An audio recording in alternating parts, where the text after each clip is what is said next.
You must be mature and secure enough to take in people's criticism without defensiveness and learn from it.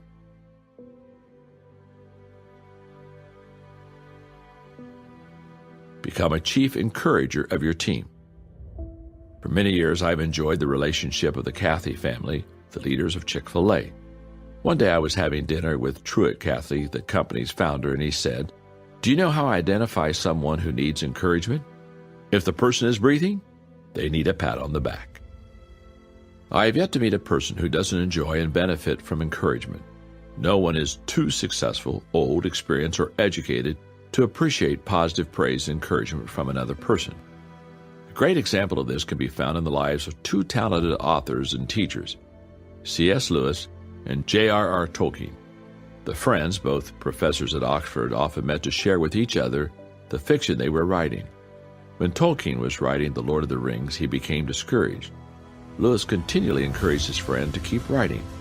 "Told her, where's the next chapter? You can't give up now," Lewis would chide. In later years, Tolkien acknowledged how much a difference Lewis's positive input had made. "The unspeakable debt I owe him cannot be fathomed," wrote Tolkien. "For long, he was my only audience."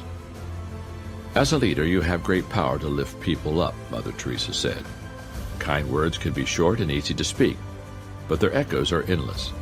I'm sure Lewis's encouraging words echoed in Tolkien's ears as he labored to write his fantasy masterpiece. As a leader, you can have a similar impact on others.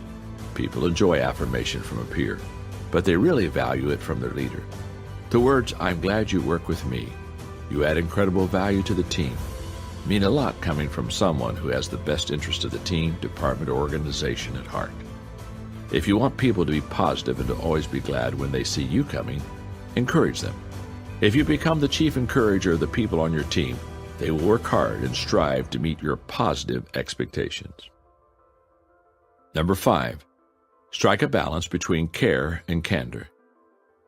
Many people get the wrong idea about the concept of permissional leadership when they become acquainted with it. Some think that succeeding on the permission level of leadership means treating the people on their team like family. That is almost always a mistake. People don't deal realistically with their family. I don't. I have a commitment level with them that is deeper than with others. Regardless of what they do, I am committed to giving them unconditional love. They have privileges that I extend to no other people. And compromise is a constant. Anyone who says they don't believe in compromise has never been married or stayed married. What makes a family great isn't what makes a team great. Families value community over contribution. Businesses value contribution over community. The best teams strike a balance. Others think being a permissional leader means giving team members permission to do whatever they want. That idea is also wrong. Just because you care about people doesn't mean you let them work without responsibility or accountability. If you care about people, treat them with respect and build positive relationships with them. You actually have more numerous opportunities to speak candidly and have hard conversations with them that will help them to grow and perform better.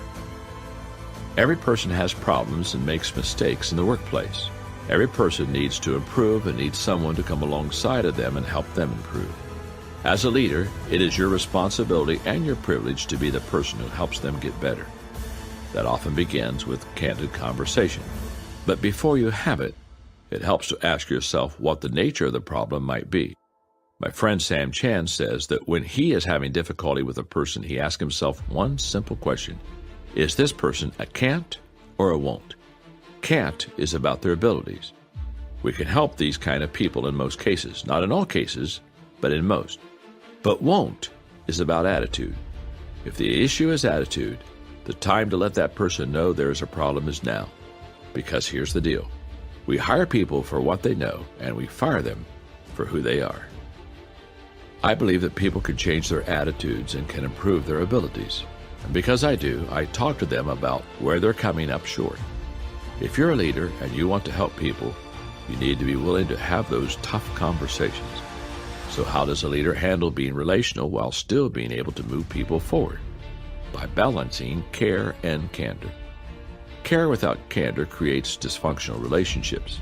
Candor without care creates distant relationships. But care balanced with candor creates developing relationships. Allow me to help you understand how care and candor work together to help a leader succeed on level 2. Caring values the person while candor values the person's potential. To lead successfully on levels 2 and higher, it is important for you to value people. That is foundational to solid relationships.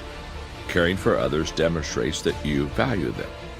However, if you want to help them get better, you have to be honest about where they need to improve. That shows that you value the person's potential. That requires candor. One of the secrets of being candid is to think, speak, and act in terms of who the person has the potential to become, and to think about how you can help them to reach it. Proverbs says, "Faithful are the wounds of a friend, but deceitful are the kisses of an enemy." If you're candid with others, but with their benefit in mind, it doesn't have to be harmful. It can be similar to the work of a surgeon. It may hurt, but it is meant to help them, and it shouldn't harm. As a leader, you must be willing and able to do that. If not, you won't be able to help your people grow and change. Caring establishes the relationship while candor expands the relationship. The things that usually help to establish a relationship are common ground and care. But those things usually aren't enough to make a relationship grow. To expand a relationship, candor and open communication are required. Most leaders I talk to have a difficult conversation that they know they need to have but are avoiding. Usually they are reluctant for one of two reasons. Either they don't like confrontation or they fear that they will hurt the person they need to talk to. But if a leader can balance care and candor, it will actually deepen and strengthen the relationship. Let me give you an example. Cheryl came to work for me because she was a real go-getter with a lot of potential. For 6 months, I watched her work, and what I discovered was that she was great at the hard side of leadership. She was energetic, she was organized, she was a good planner, and she always got things done. But she totally neglected the soft side of leadership, the relational part. She wasn't winning over anyone she was leading, and as a result, she wasn't gaining influence, which meant that her leadership was going to be very limited. I scheduled a meeting with her so that we could have a candid conversation about her leadership style. I let her know how much I respected her ability and how much I cared about her as a person. But I also let her know that she was falling short and how that would limit her in her ability to lead people. I also offered to coach her on the relational side. To her credit, she accepted my criticism and took my help. For the next couple years, I met with her regularly, critiqued her interaction with others, gave her reading assignments, and asked her to do things that would stretch her. She blossomed as a leader and began to win people on level 2, and that freed her up to keep growing. It wasn't long before she worked her way up to level 4 with many people in the organization. Not everyone responds well to candid conversations. Let's face it, honesty can hurt. Some people shut down when you criticize them. Others leave and work somewhere else. However, if you have candid conversations with someone and that person hangs in there and grows, she will make herself a candidate for the climb up to level 3 and beyond, just as Cheryl did. Caring defines the relationship while candor directs the relationship. Solid relationships are defined by how people care about one another. But just because people care about one another doesn't mean that they are going anywhere together. Getting the team moving together to accomplish a goal is the responsibility of a leader, and it often requires candor. My friend Colin Sewell, owner of several auto dealerships, said to me, "Leaders have to make the best decision for the largest group of people. Therefore, leaders give up the right to cater to an individual if it hurts the team or the organization." Getting results always matters, and good leaders never lose track of that. One night at a basketball banquet, the president of a junior college was congratulating the coach and the team profusely. The beaming coach asked the president, "Would you still like me as much if we didn't win?" "I'd like you as much," the president replied. "I'd just miss having you around." Retired Army General and former Secretary of State Colin Powell noted, "Good leadership involves responsibility to the welfare of the group, which means that some people will get angry at your actions and decisions. It's inevitable if you're honorable. If you want to lead people well, you need to be willing to direct them candidly." Caring should never suppress candor, while candor should never displace caring. The bottom line, which has already become very clear, is that good leaders must embrace both care and candor. You can't ignore either. So to help you keep the balance between the two, I've created a caring candor checklist for working with people. Before having a candid conversation, make sure that you can answer yes to the following questions. Have I invested enough in the relationship to be candid with them? Do I truly value them as people? Am I sure this is their issue and not mine? Am I sure I'm not speaking up because I feel threatened? Is the issue more important than the relationship? Does this conversation clearly serve their interest and not just mine? Am I willing to invest time and energy to help them change? Am I willing to show them how to do something, not just say what's wrong? Am I willing and able to set clear, specific expectations? If you can answer yes to all of these questions, then your motives are probably right and you have a good chance of being able to communicate effectively. As a young leader, I found it very difficult to have candid conversations with people. I often postponed those difficult talks, hoping that an issue would go away. Seldom did that happen. Maybe you relate to that. If so, you'll be glad to hear that you're normal. However, you need to know that candid conversations are a leader's responsibility and must be done, but in the right way, with the right attitude.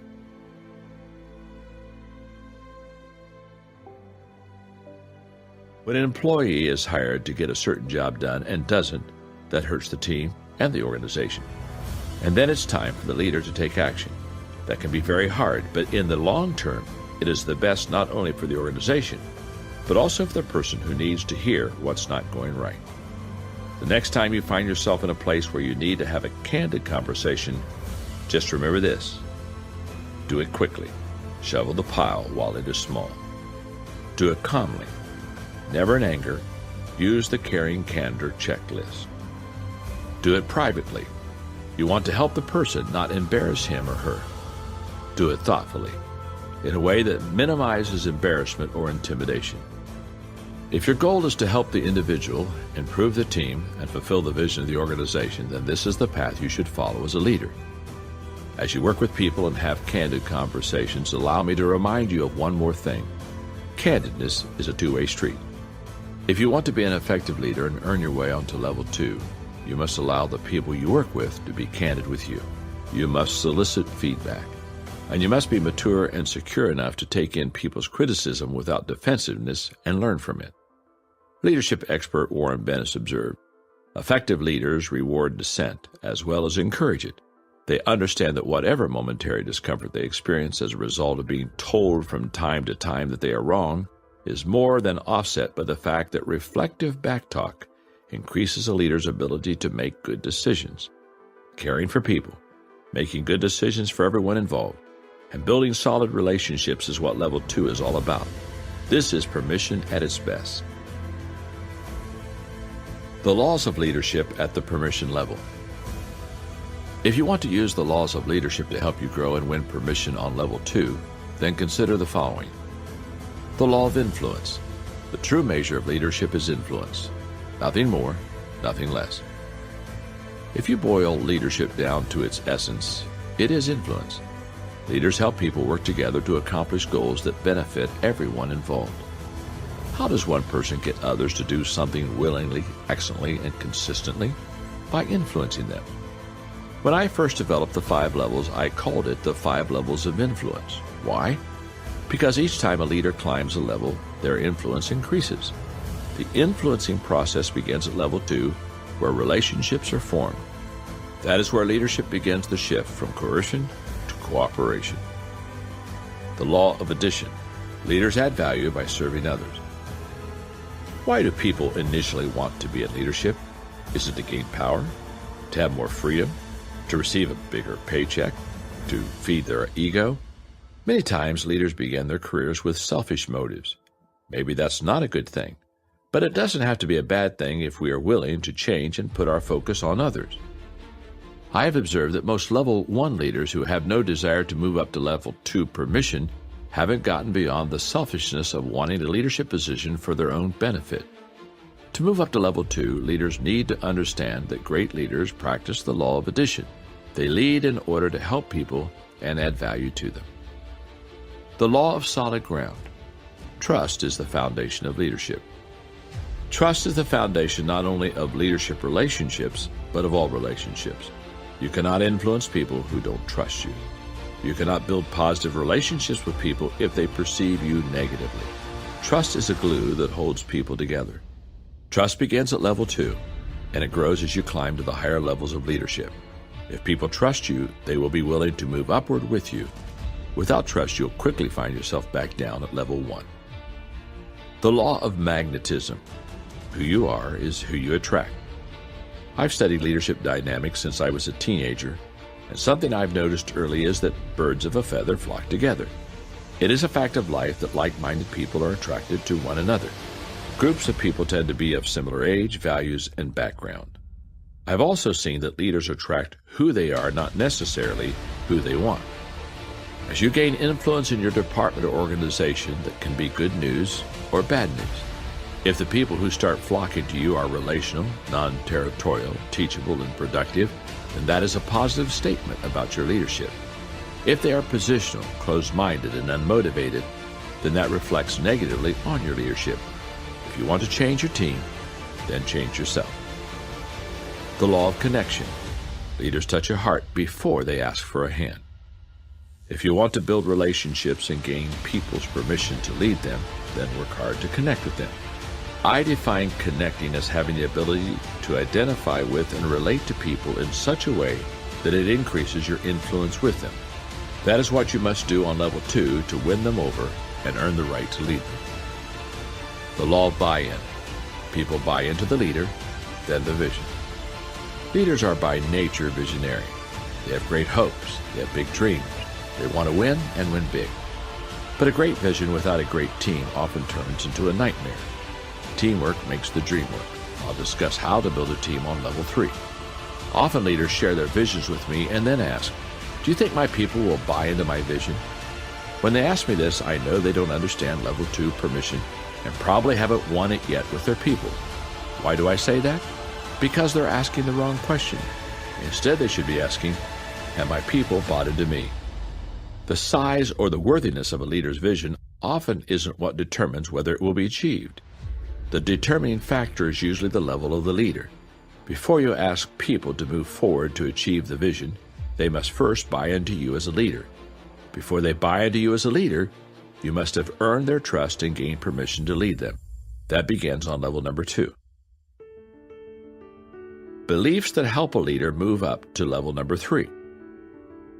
Moving up to level 2 from level 1 is a significant advance in leadership ability.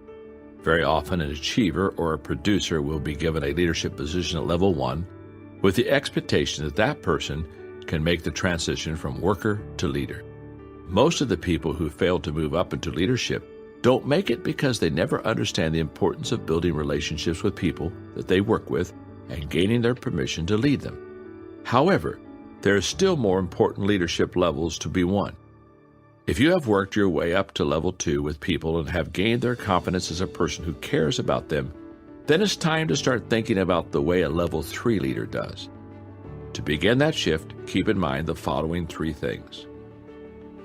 Number 1, relationships alone are not enough. Although the permission level may bring you and your team great satisfaction relationally, if you stay on level 2 and never advance, you won't really prove yourself as a leader. The good news is that if you have connected with your team, you have some influence with them. The question now is, what are you going to do with that influence? True leadership takes people somewhere so that they can accomplish something. That requires a leader to connect people's potential to their performance. The permission level is foundational to good leadership, but it is not your ultimate goal. Number 2, building relationships requires twofold growth. Throughout this chapter, I've talked about building relationships. In doing that, I focused on how people need to grow toward each other. But for relationships to be meaningful, there's another kind of growth that also is needed. People must also grow with each other. Growing toward each other requires compatibility. Growing with each other requires intentionality. If you are married or in a significant long-term relationship, then you probably understand how these dynamics come into play. When you first met your partner, you moved toward one another based on attraction, common ground, and shared experiences. You established the relationship. However, a relationship can't last if you never go beyond those initial experiences. To stay together, you need to sustain the relationship. That requires common growth. If you don't grow together, there's a very good chance you may grow apart. Similarly, if you are to have any staying power as a leader, you must grow toward and with your people. Just because you've developed good relationships with your people, don't think that you're done on the relational side. There's still more work to do. Number 3, achieving the vision as a team is worth risking the relationships. Building relationships with people can be hard work. But to succeed as a leader, to move up to the higher levels of leadership, you have to be willing to risk what you've developed relationally for the sake of the bigger picture. Leaders must be willing to sacrifice for the sake of the vision.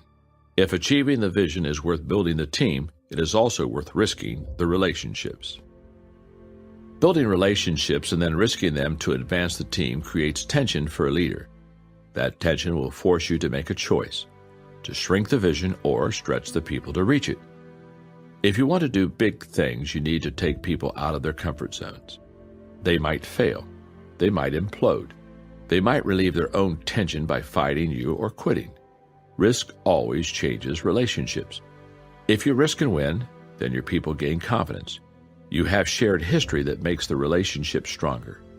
Trust increases, and the team is ready to take on even more difficult challenges. However, if you risk and fail, you lose relational credibility with your people, and you will have to rebuild the relationships. Risk is always present in leadership. Anytime you try to move forward, there is risk. Even if you're doing the right things, your risk isn't reduced. But there is no progress without risk, so you need to get used to it. The bottom line is that you can slow down early in your leadership to build relationships on level 2, or you can forge ahead trying to skip straight to level 3. But if you do, you will have to backtrack later to build those relationships. And you need to recognize that doing that will slow your momentum, and it will actually take you longer to build the team than if you did it the right way in the first place. Starbucks founder Howard Schultz said, "If people relate to the company they work for, if they form an emotional tie to it and buy into its dreams, they will pour their hearts into making it better." I believe that is true. What is the key link between people and the company? The leader they work with. That leader is the face, heart, and hands of the company on a day-to-day basis. If that leader connects and cares, that makes a huge difference.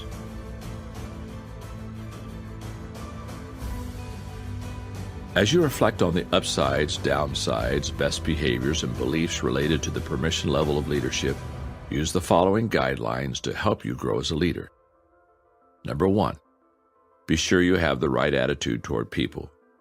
The key issue when it comes to the permission level of leadership is how much you like people and how much they like you. And here's the good news. You can control how much you like people, and in general, if you genuinely like people, they will find you to be likable. This may seem too simplistic, but make a decision to like everyone from today forward. Even if they don't like you, write out that intention, then sign it and date it. If you need to, keep it in front of you as a daily reminder to make people a priority. Number 2, connect with yourself. To become someone who is good at building relationships with others, you must become the kind of person you would want to spend time with. Using the 5 components listed in this chapter for connecting with yourself, put yourself on a growth plan that will help you to win the following. Self-awareness.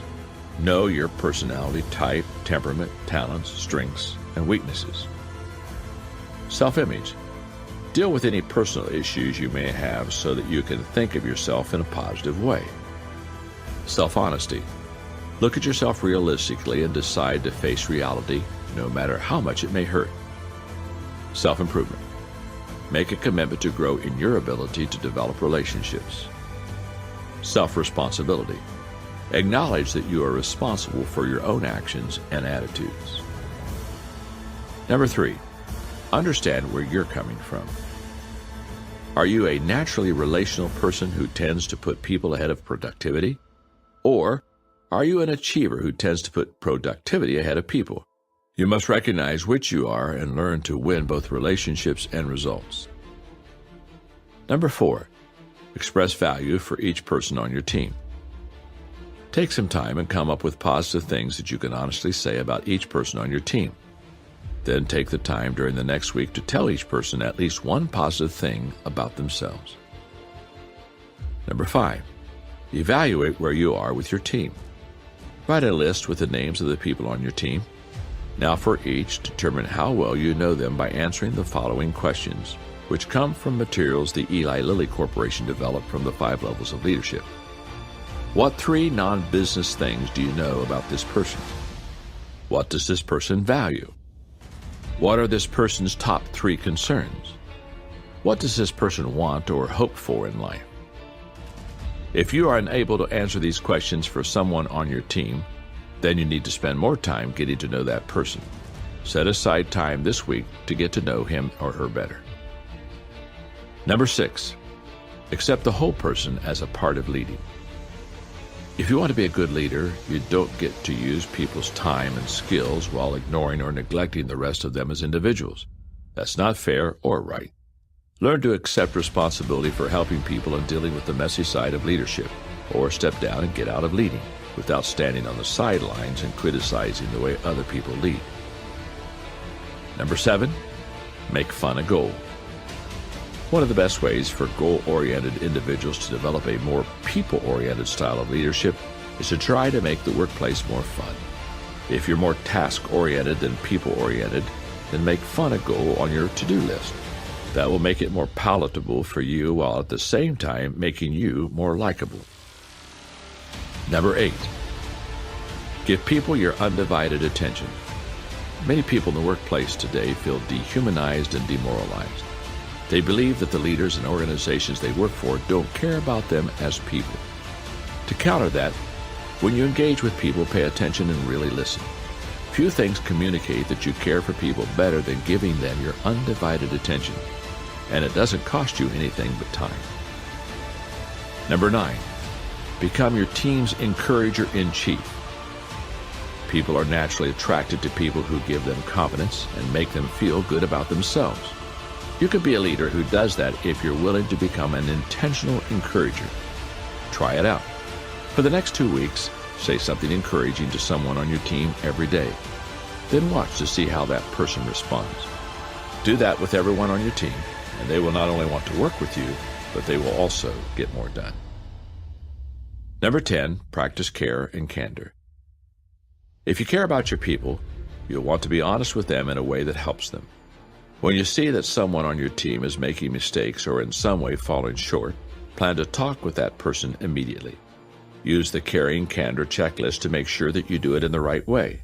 And remember, it's hard to go wrong as long as you're practicing the golden rule.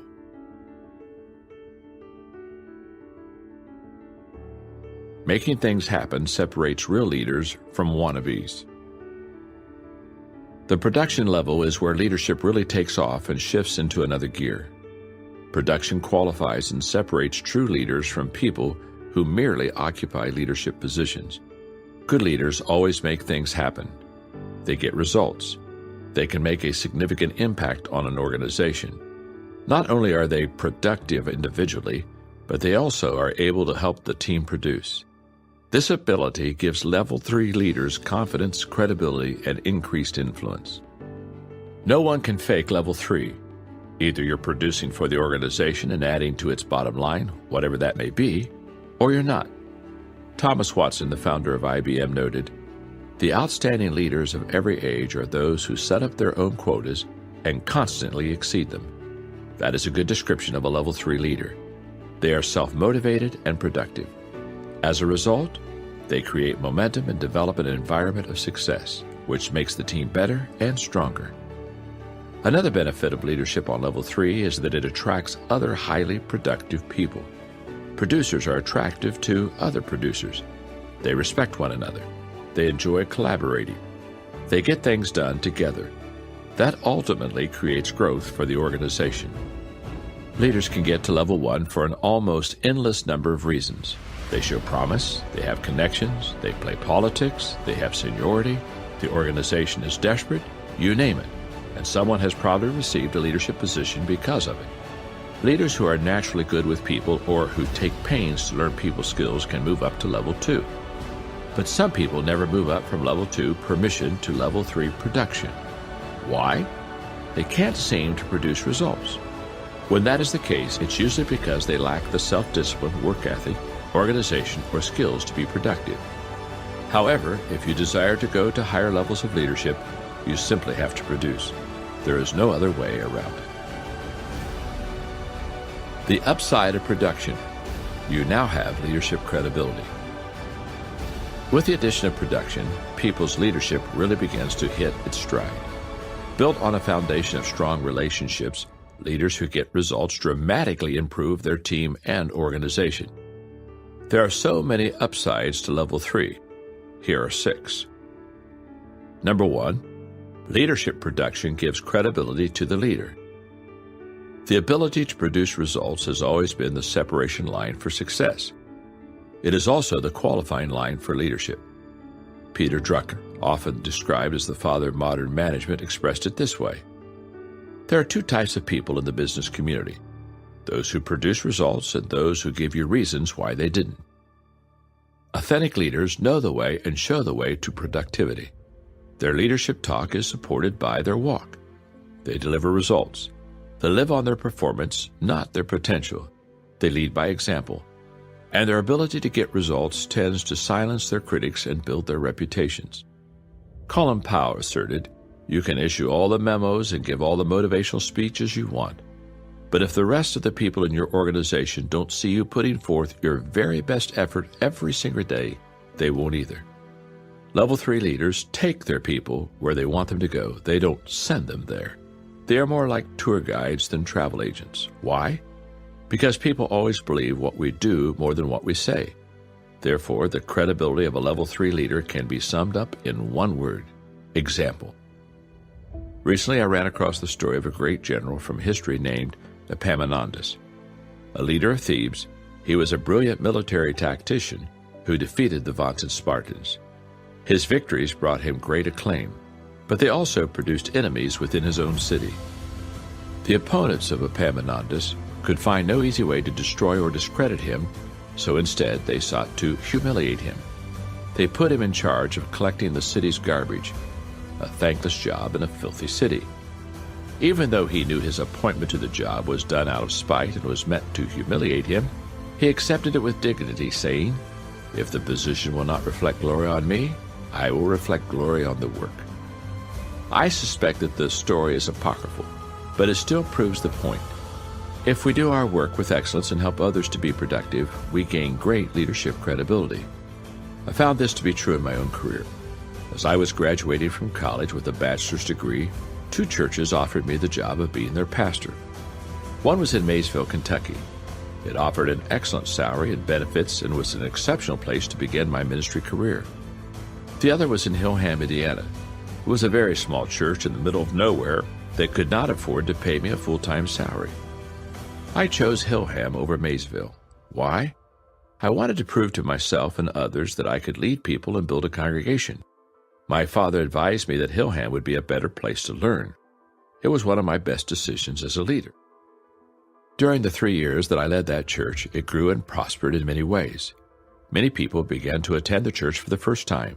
People were growing spiritually, and we were recognized as the fastest-growing church in the denomination. We even had to buy land and build a new building.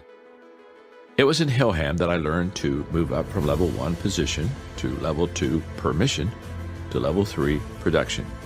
My leadership credibility among my peers was established there, and doors for greater opportunities quickly opened to me. Those are some of the reasons I say that every young leader should have a place like Hillham to learn how to lead. Poet Walt Mason wrote a poem called The Welcome Man, which describes the credibility that level 3 leaders have. Here's an excerpt. "There is a man in the world who is never turned down wherever he chances to stray. He gets the glad hand in the populous town or out where the farmers make hay. He is greeted with pleasure on deserts of sand and deep in the aisles of the woods. Wherever he goes, there's the welcoming hand. He's the man who delivers the goods." People welcome achievers who deliver the goods, who get results. Number 2, Leadership production models and sets the standard for others visually. Producers and achievers always have an impact on the people who work with them and for them. To illustrate the point, I want to share with you my all-time favorite story called Sell, Not Spell. Now, that is sell, S-E-L, not spell, S-P-E-L.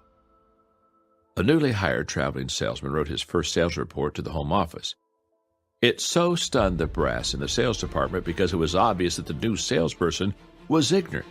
He obviously couldn't spell. Here's what he wrote. I seen this outfit, which they ain't never bought a dime's worth of nothing from us, and I sold them some goods. I'm now going to Chicago. Before the man could be given the heave-ho by the sales manager, along came this letter from Chicago. I come here and sold them $500,000.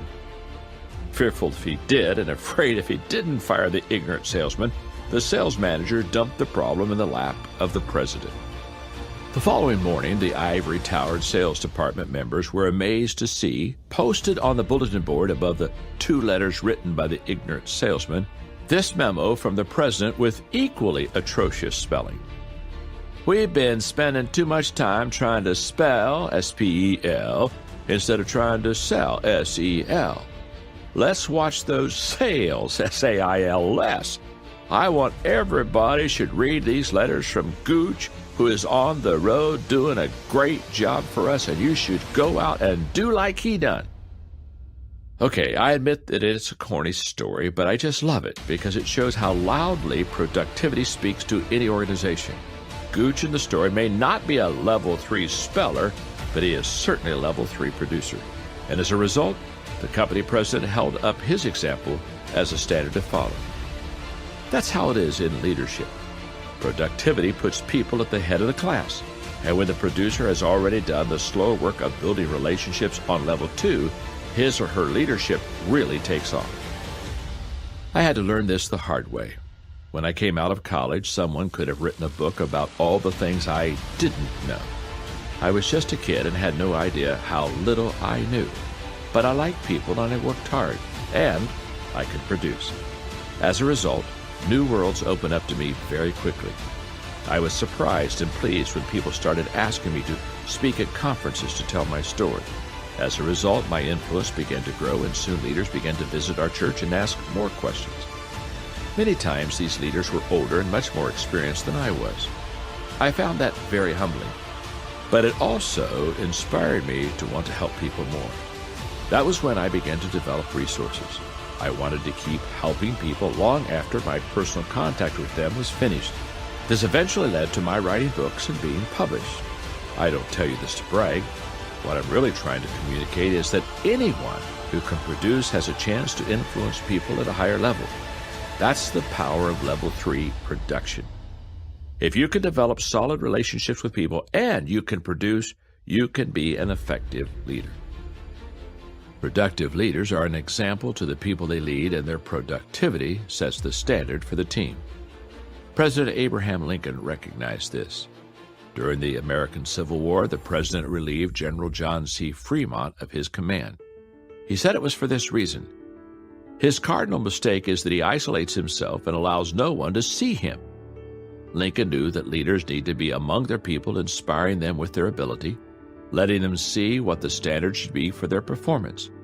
When leaders produce, so do their people. Productive leaders thrive on results from themselves and the team. They show the way for others to follow. Number 3, leadership production brings clarity and reality to the vision. Good leaders constantly communicate the vision of the organization. They do it clearly, creatively, and continually. But that doesn't mean that everyone who receives the message understands and embraces it. The production level of leadership communicates the vision through action, which helps people understand it in ways that they may not have before. When followers see positive results and see goals being met, they get a clearer picture of what it means to fulfill the vision. One day during the American Revolutionary War, George Washington rode up to a group of soldiers trying to raise a beam to a high position. The corporal who was overseeing the work kept shouting the words of encouragement, but they couldn't manage to do it. After watching their lack of success, Washington asked the corporal why he didn't join in and help. The corporal replied quickly, "Do you realize that I am the corporal?" Washington very politely replied, "I beg your pardon, Mr. Corporal. I did." Washington dismounted his horse and went to work with the soldiers until the beam was put into place. Wiping the perspiration from his face, he said, "If you should need help again, call on Washington, your commander-in-chief, and I will come."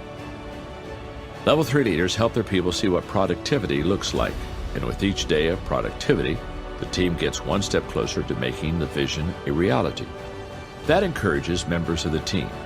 It validates their efforts. It makes the vision that much clearer. And clarity is compelling. Productivity also expands the vision because with increased confidence and skill, the people doing the work recognize that they can actually accomplish more than they may have believed was possible. Number 4, leadership production solves a multitude of problems. Many people in leadership positions try to solve problems by using systems, or they pay others to try to solve the problems for them. But the truth is, leaders cannot delegate the solving of problems to someone else. They have to be active in breaking through obstacles, putting out fires, correcting mistakes, and directing people. Leaders on the production level do that. And once their effectiveness becomes contagious and spreads throughout the team, productivity begins to solve many problems, many more than management or consultants ever will. Historian and essayist Thomas Carlyle observed, "Nothing builds self-esteem and self-confidence like accomplishment." Productivity is inspiring. People who feel good about themselves often produce good results, and good results create positive momentum and high morale. For years, I wondered which comes first, high morale or high productivity. I have heard good arguments for both sides of this chicken or egg question. I have seen high morale stimulate production, and I've also seen productivity create high morale. I can't say that it always happens one way, but here's what I do know. Remove production and high morale will fade fast. Keep producing, and high morale will continue for a long time.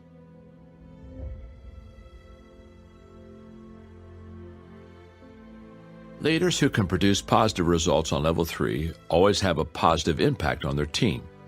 Leaders who can't produce always hurt their team.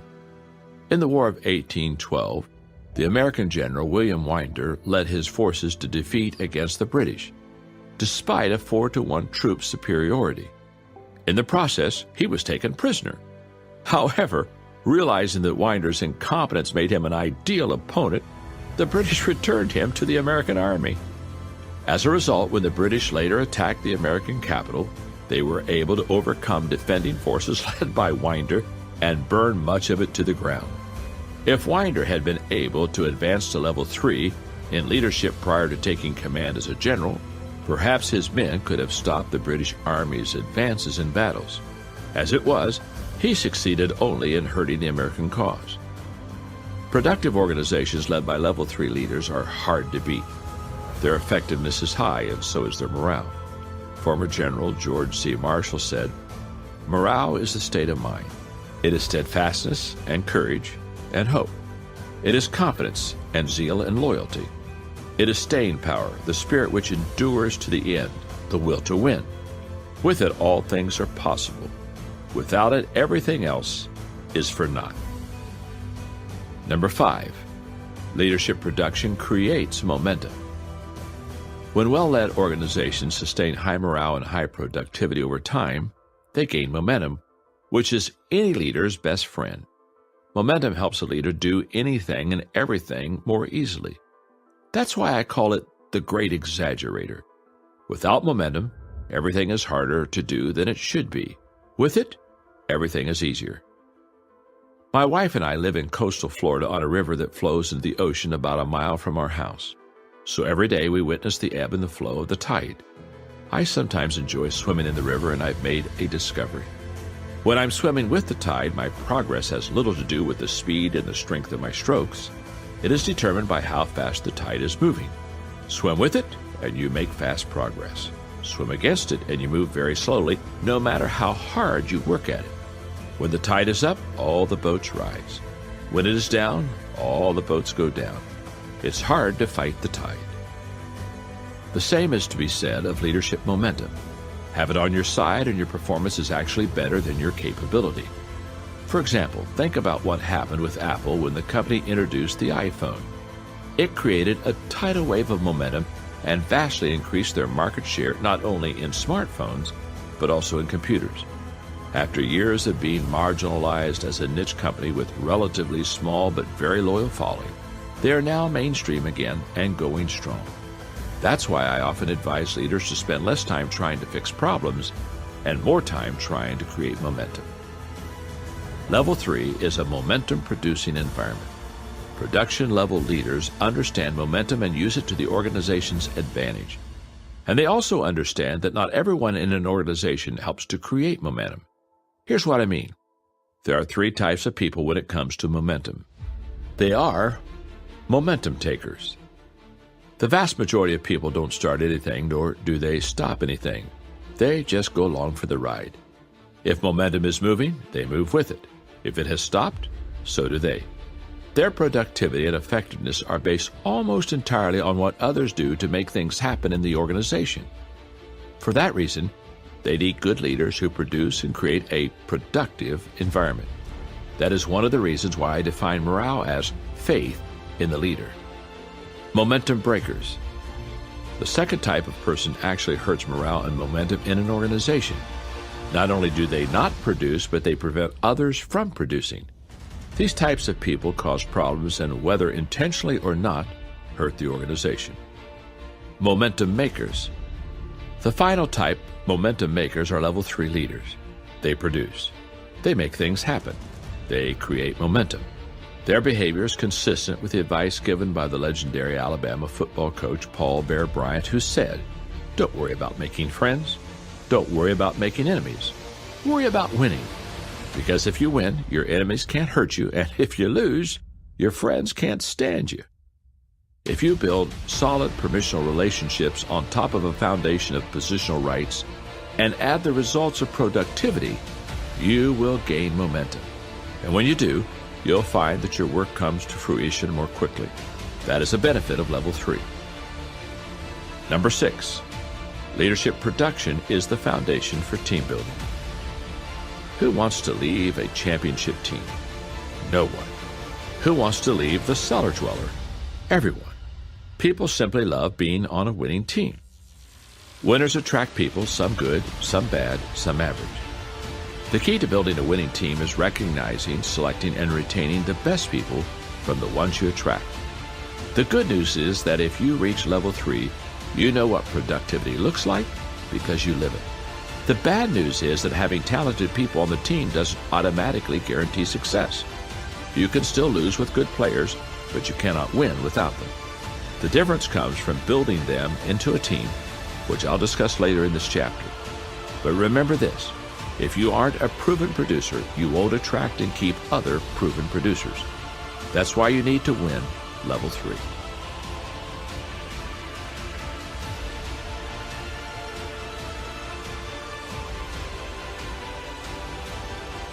The downside of production. The weight of leadership just got heavier.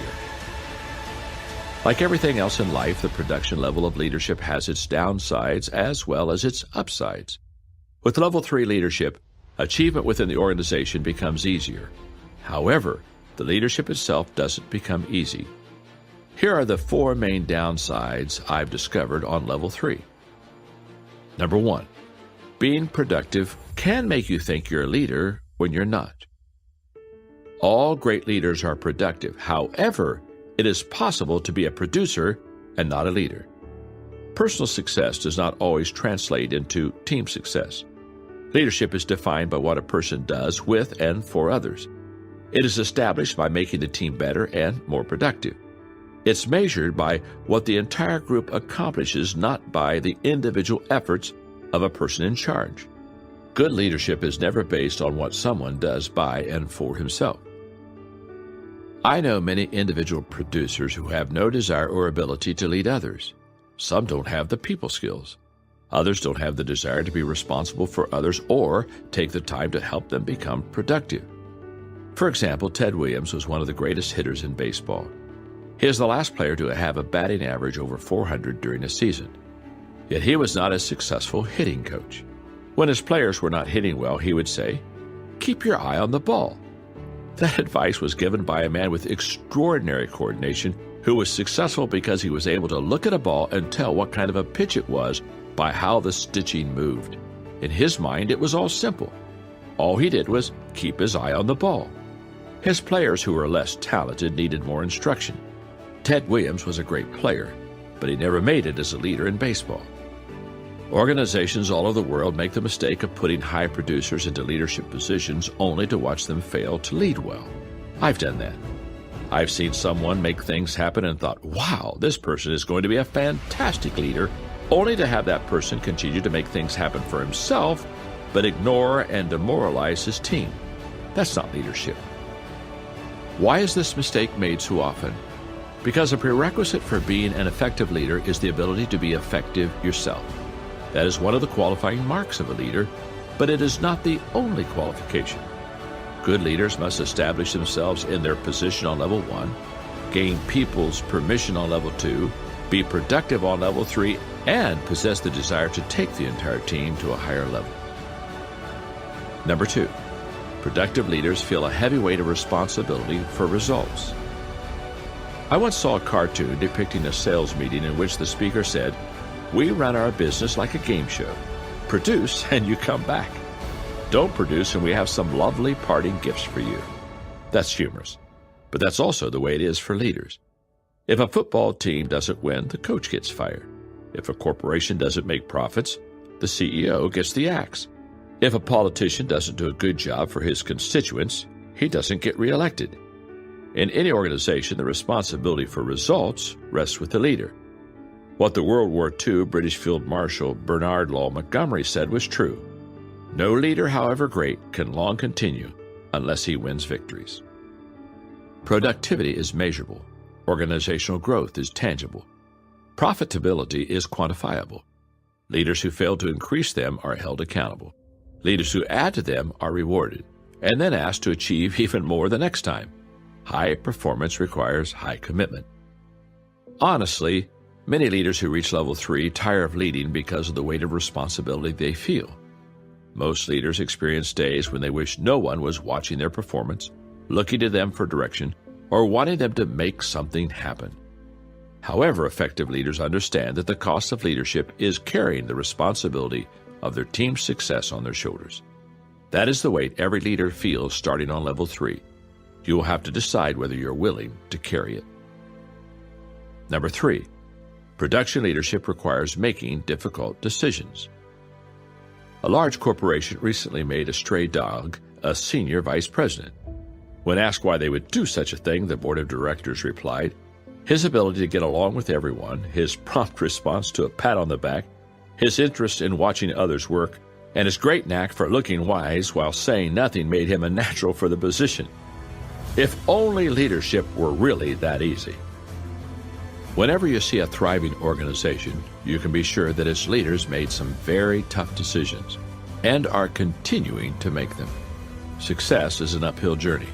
People don't coast their way to effective leadership. Environmental advocate T. Boone Pickens says, "Be willing to make decisions. That's the most important quality in a good leader." If you want to lead at a higher level, be ready to make difficult decisions. On level 2, leaders often have to start making difficult people decisions. On level 3, leaders continue to make those, but also add difficult production decisions. That makes leadership even more difficult. I've already told you about how difficult I found it to make decisions early in my career. You may find it helpful to know that today, as I look back, I regret the decisions I failed to make more than I do the wrong decisions I did make. Don't fall into the same trap I did of postponing decisions when I should have made them. What kinds of difficult decisions are leaders likely to make on level 3? Most of them will be decisions you must make related to yourself. I found that about 25% of the decisions I make on level 3 relate to my team. The rest are personal ones that require change, honesty, and self-discipline. As the American writer Mark Twain said, "To do right is wonderful. To teach others to do right is even more wonderful and much easier." That is so true. As a leader on level 3, you must make the difficult decision to be successful before you try to help others be successful. Hold yourself to a higher standard than you ask of others. Make yourself accountable to others. Set tangible goals and then reach them. Accept responsibility for personal results. Admit failure and mistakes quickly and humbly. Ask from others only what you have previously asked of yourself. Gauge your success on results, not intentions. And remove yourself from situations where you are ineffective. It has been my observation that when leaders are confronted with these difficult decisions on level 3, many fail to make them. What they may not understand until it's too late is that failing to do so will eventually disqualify them from leading themselves or others. Their leadership potential becomes stunted and they cannot remain on level 3. I can remember facing each of these decisions on level 3. It took me a long time to make some of them. It certainly wasn't easy. Sometimes it still isn't. But each decision created a personal breakthrough in my leadership journey. I encourage you to win in this area of your leadership life. Persevere, even in moments when you feel the way Moses must have felt when the Red Sea parted and the people waited for him to take them forward, saying to himself, "Why must I always go first?" Going first may not always be easy or fun, but it is always a requirement of leaders. It paves the way for the people who follow and increases their chances of success for completing the journey. Number 4, production leadership demands continued attention to level 2. Becoming accountable for the productivity of the team does not mean that leaders can stop caring for the people they lead. Remember, just because you add a new level of leadership doesn't mean you leave the previous one behind. There is a real temptation for leaders on the production level to neglect relationships in pursuit of achieving a good bottom-line result. However, if leaders do that for an extended period of time, they burn their relationships with their people, and they will eventually find themselves back on level 1. Don't fall into that trap.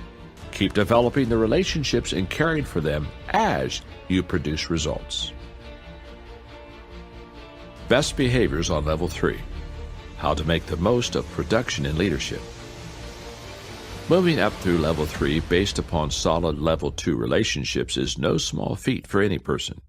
Many people find themselves incapable of achieving it. If you have the opportunity, here's what you need to do to make the most of it. Number 1, understand how your personal giftedness contributes to the vision. One of the keys to the production level of leadership is understanding how your gifts and abilities can be used productively to further the vision of the organization. Part of that is personal. In previous chapters, I discussed the importance of knowing yourself and deciding on your personal leadership style. This is slightly different.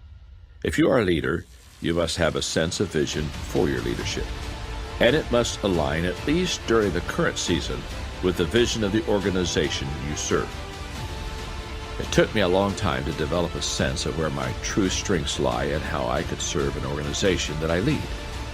Discovering it took effort, and the process was often messy. But eventually I came to understand that I had special gifts and abilities, and so do you. There is a strong relationship between giftedness and effectiveness as a leader on the production level. If I ever wanted to reach my potential as a leader, I had to know what my personal contribution could be to the organization. The same is true for you.